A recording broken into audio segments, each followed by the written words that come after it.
Počasie. V noci a zajtra bude spočiatku veľká oblačnosť a miestami hmla. Na niektorých miestach slabý občasný dážď, vo vysokých polohách sneženie. Nočná teplota 7 až 2, denná 6 až 10, vo výške 1500 metrov 2 stupne. Severný vietor 10 až 25 km za hodinu. Počúvali ste správy, je 22 hodín 15 minút. Dopravný servis Rádia Slovensko. Pustá hmla miestami s viditeľnosťou do 50 metrov je v okolí Hrúšte, Rímavskej Soboty, Levoče, Prešova, Košíc a Humenného.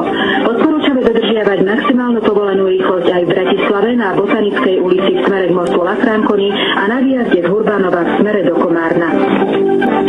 Dopravné informácie z Telecentra, bezplatné mobilné číslo hviezdička 75.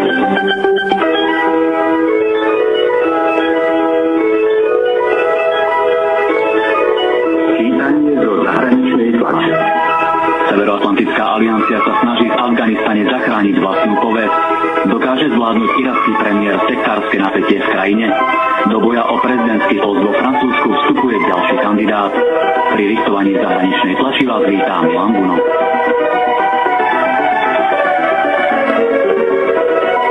Situácia v Afganistane, kde Severoatlantická aliancia riadi svoju najväčšiu a najdôležitejšiu vojenskú misiu, je kľúčový problém, ktorý na samite v Rige riešia prezidenti a premiéri 26 členov.